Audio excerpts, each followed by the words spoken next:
নামাজ পড়ে, রোজা রাখে, দাড়ি টুপি আছে, জুব্বা পাগড়ি আছে, পাঞ্জাবি আছে, সবকিছু আছে, কিন্তু তার চরিত্র হলো সে বদমেজাজ, এ কখনো ভালো মুসলমান হতে।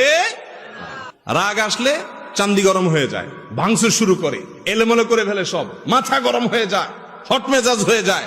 তার মানে এই ডায়রিয়ার রোগীর মতো রোগী কন্ট্রোল করতে পারে না, এটার স্ক্রু ঢিলা। রাগ খারাপ জিনিস না, রাগ মূলত খারাপ জিনিস। রাগকে নিয়ন্ত্রণ করতে না পারা, এটা হলো খারাপ জিনিস। অনিয়ন্ত্রিত ক্রোধ, সীমাহীন রাগ আমাদের মধ্যে আছে না নাই? বদমেজাজি, এগুলোকে আমরা গুনাহ মনে করি না, কিন্তু বরং অনেক সময় এগুলোকে আমরা খুব গর্ব করে বলি।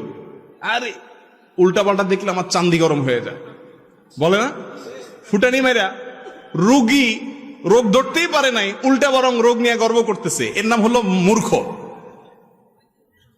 বদমেজাজ, হটমেজাজ, কথায় কথায় রাগ নিয়ন্ত্রণের বাইরে চলে যায়, আবার গর্ব করে ফুটানি মেরে বলে কি, আমি উল্টাপাল্টা কিছু দেখলে আমার মাথা ঠিক থাকে না, আমি একদম সহ্য করতে পারি না। এই টাইপের কথা যারা বেশি বলে, এদের দেখে নিজের অপকর্মগুলো খুব ঠান্ডা মাথায় সে সহ্য করে যায়, আরেকজনেরটা দেখলে তার চান্দি কি হয়ে যায়, গরম হয়ে যায়। রোগী, এর নাম হলো কি, রোগী। নামাজ পড়ে, রোজা রাখে, দাড়ি টুপি আছে, জুব্বা পাগড়ি আছে, পাঞ্জাবি আছে, সবকিছু আছে, কিন্তু তার চরিত্র হলো সে বদমেজাজ, এ কখনো ভালো মুসলমান হতে। এটাও একটা রোগ, এটাও একটা রোগ। এই রোগটা ভেতরে থাকে, কিন্তু এটা সিমটম বাহিরে বাইর হয়ে যায়। রাগ হইলে প্রকাশ হয় না, প্রকাশ হয় বাহিরে, কিন্তু রোগের ঠিকানা কোথায়? ভেতরে, অন্তরে, বাতিনি গুনাহ। আল্লাহ রাব্বুল আলামিন কোরআনে কারীমে বলেছেন, ওয়াল কাযিমিনাল গায়যা ওয়াল আফিনা আনিন নাস ওয়াল্লাহু ইউহিব্বুল মুহসিনিন। যারা নিজেদের ক্রোধ, রাগ, গোসাকে যারা হজম করতে পারে, কন্ট্রোল করতে পারে, নিয়ন্ত্রণ করতে পারে, এবং মানুষ ভুল ত্রুটি করলে যেখানে সেখানে চেতে যায় না, রাগ হয়ে যায় না, ক্ষমা করতে জানে মানুষকে, আল্লাহু ইউহিব্বুল মুহসিনিন। আর যারা মানুষের প্রতি অনুগ্রহ করে, আল্লাহ তাআলা তাদেরকে, এই লোকগুলোকে আল্লাহ তাআলা ভালোবাসেন। তাহলে আল্লাহর প্রিয় পাত্র হতে হলে বদমেজাজ ছাড়তে হবে, বদমেজাজ ছাড়তে হবে। আমরা সাধারণত মনে করি যারা খুব রাগী হয় এরা বোধহয় খুব বাহাদুর কিসিমের, তাই না? খুব মারাত্মক রাগ উঠলে একেবারে লাল হয়ে যায়, সব এলোমেলো করে ফেলা, আমরা মনে করি যে লোকটা বোধহয় বাহাদুর কিসিমের। আপনারা আমাদের প্রিয় নবী সাল্লাল্লাহু আলাইহি সাল্লামের মূল্যায়ন শুনলে হেসে দিবেন, হুবহু উল্টা।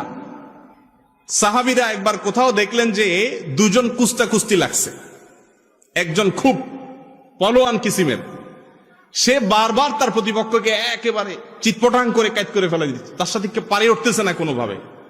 তখন সাহাবীরা বলেছে, মাশাআল্লাহ, শাদীদ, খুব শক্তিশালী লোকটা। নবী করিম সাল্লাল্লাহু আলাইহি সাল্লাম তখন সাহাবীদেরকে বলেছেন যে, আরে না, তোমরা এই লোকটাকে খুব শক্তিশালী মনে করছো, আসো আমি দেখাই এর চেয়ে শক্তিশালী লোককে। তখন নবী সাল্লাল্লাহু আলাইহি সাল্লাম বলেছেন, আলা আদুল্লুকুম মান হুয়া আশাদ্দু মিনহু, এই লোকের চাইতে আরো শক্তিশালী মানুষের কথা বলবো না তোমাদেরকে আমি, দেখবা? সাহাবী রাসূল অবশ্যই দেখান কে সেই লোক যে এর চাইতে বড় ফলোয়ার আছে আমাদের এই মদিনা শহরে, কে সে?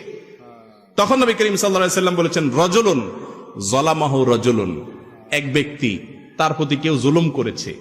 রিকশাওয়ালা আপনার গায়ের উপরে রিকশাটা লাগাই দিছে অসতর্ক হয়ে, একজন সাধারণ মানুষ আপনার পাও দিয়া পায়ের উপরে পাড়া দিস, আপনাকে কষ্ট দিছে, জুলুম করছে।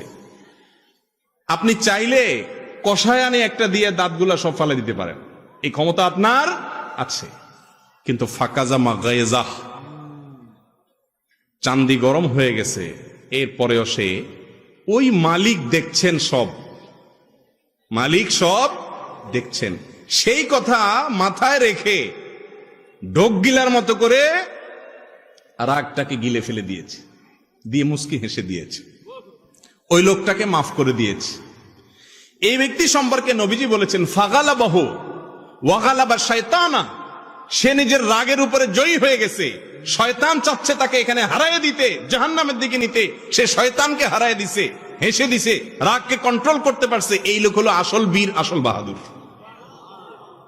ভাইরা আমার, আমাদের দেশে এই টাইপের মানুষ হলে আমরা তারে কি সার্টিফিকেট দিতাম? নবীজি বলছেন সবচেয়ে বড় বীর সে, আমরা হলে বলতাম সবচাইতে বড় বেদা, দেত্রা, ঠিক না? এটা তো একটা আস্তারা বেদলা মানুষ, বোকা শোকা মানুষ, বেকুব নাকি রে? আরে এত বড় একটা জুলুম করলো, কি একটা রিক্সা আলা এত বড় একটা অন্যায় করলো, বেটা চায় চায় চলে গেল, এটা পুরুষ নাকি রে? আমরা এরকম না দেখি? দেখেন নবী করিম সাল্লাল্লাহু আলাইহি সাল্লামের দেখার দৃষ্টিভঙ্গি আর আমাদের দৃষ্টিভঙ্গির মধ্যে পার্থক্য কত বেশি। রোগী তো ধরতে পারতেছি না আমরা। ভাইরা আমার, যাত্রার সাথে রাগ জাহির করতে ফেলা, এটা সবাই পারে, এটা পারার জন্য কোনো যোগ্যতার প্রয়োজন, কিন্তু রাগকে কন্ট্রোল করার জন্য যোগ্যতার প্রয়োজন হয়। কন্ট্রোল করা সবাই পারে না। পাতলা পায়খানার বেগ আসছে, ধরে রাখতে পারে না, এ কি সুস্থ না রোগী? কথা বলেন, রোগী। আমরা বলি ডায়রিয়ার রোগী, তাই না? আর বাথরুমের বেগ আসছে, এরপরে অদীর্ঘ সময় ধরে রাখতে পারছে, আমরা বলি সুস্থ মানুষ, ঠিক না? ঠিক। আউট অফ কন্ট্রোল হয়ে গেছে, ডাইরেক্ট হয়ে গেছে, কোনোভাবে ধরে রাখতে পারে না, এটা হলো অসুস্থ ব্যক্তি। রাগ আসলে চান্দি গরম হয়ে যায়, ভাঙচুর শুরু করে, এলোমেলো করে ফেলে সব, মাথা গরম হয়ে যায়, হট মেজাজ হয়ে যায়। তার মানে এই ডায়রিয়ার রোগীর মতো রোগী কন্ট্রোল করতে পারে না। এটার স্ক্রু ঢিলা। স্ক্রু কি? আপনারা মনে করেন স্ক্রু বেশি টাইট, ওইটা একটু বেশি ঢিলা। স্ক্রু ঢিলা দেখেই সে হট হয়ে যায়। কথা বুঝেন নাই? বদমেজাজ যে তার স্ক্রু টাইট না ঢিলা? বিশ্বাস হয় না আপনাদের? কারণ স্ক্রুটা যদি টাইট থাকতো তাহলে তার কন্ট্রোলিং পাওয়ার থাকতো, সাথে সাথে ব্রেক দিতে পারতো, যেখানে সেখানে রাগ দেখাইতো না। ভাইরা আমার, এই রোগটা আজকাল অনেক বেশি। রাগ খারাপ জিনিস না, রাগ মূলত খারাপ জিনিস। রাগকে নিয়ন্ত্রণ করতে না পারা, এটা হলো খারাপ জিনিস। এই জন্য আল্লাহ রাব্বুল আলামিনের ভাষা দেখবেন, ওলামা ইকরাম মজা পাবেন, জানেন, ওয়াল কাযিমিনাল গায়জ। আল্লাহ বলেছেন যারা রাগকে সংবরণ করে। কাজম এর মানে হলো মশক। মশক আগের যুগে পানি রাখার জন্য চামড়ার, যে এখন ফুদে বড় করার বালিশ আছে না কিছু, এখন আজকাল পাওয়া যায় মেডিসিনের দোকানে, গরম পানি রাখার জন্য ওইগুলোর মধ্যে। তো এটার মধ্যে হট ওয়াটারের যে ব্যাগ, এই ব্যাগের মধ্যে পানি রাখলে সেটা যাতে বের না হয়, এটার জন্য সিবিটিভি ভালো করে আটকানো, এটাকে বলা হয় কাজম, নিয়ন্ত্রণ করা, কন্ট্রোল করা। আল্লাহ তাআলা বলেছেন ওয়াল কাযিমিনাল গায়জ, যারা তাদের ক্রোধকে, রাগকে এরকম নিয়ন্ত্রণ করে, ওই হট ওয়াটার ব্যাগ থেকে যেরকম এক ফোঁটা পানি বের হতে দেয় না ব্যাগে, ঠিক তেমনি ভাবে যেই ব্যক্তি তার রাগ আছে ঠিকই, যখন তখন সেটাকে বের করে দেয় না। যখন যতটুকু দরকার হয় হট ওয়াটারের ব্যাগ খুলে মানুষ ঢালে, সেও যেখানে যতটুকু দরকার হয় ততটুকু রাগ জাহির করে, যেখানে সেখানে রেগে যায় না, কন্ট্রোল করতে পারে। এই ব্যক্তির প্রশংসা আল্লাহ করেছেন। আল্লাহ বলেন নাই ওয়াল আদিমিনাল গায়জ, আল্লাহ কিন্তু বলেন নাই ওয়াল আদিমিনাল গায়জ। আদিমিনাল গায়জ মানে যাদের রাগ নাই, তাদের প্রশংসা আল্লাহ করেন নাই। একেবারে বেদলা, রাগটা কিচ্ছু নাই, বেদামাস, এটার প্রশংসা নেই। রাগ থাকতে হবে, তবে রাগরে কি করতে হবে? কন্ট্রোল। আপনার রাগের চোটে মায়ের সামনে মুখটা খারাপ করে ফেলে দিলেন, রাগের চোটে একটা গালি বের হয়ে গেল, রাগের চোটে বাপকে ঝাড়ি দিয়ে বসলেন, রাগের চোটে একজন মুরব্বির সাথে বেয়াদবি করে বসলেন, রাগের চোটে একজন দুর্বল মানুষকে একটা থাপ্পড় দিয়ে বসলেন। দুনিয়াতে মাস্তানি করবেন, কিয়ামতের ময়দানে এসব ওয়াজ টোয়াজ শোনায় কাজে আসবে না, কোরআন তেলাওয়াত জিকির আজকার কাজে আসবে না। ওই থাপ্পড়ের কারণে নেকামল দিয়ে সে লোকরে নিজে ভিক্ষুকের মতো, ফকিরের মতো জাহান্নামে নিক্ষিপ্ত হইতে হবে। এত সহজ না জান্নাত। নিজের বিরুদ্ধে সংগ্রাম করা শিখতে হবে।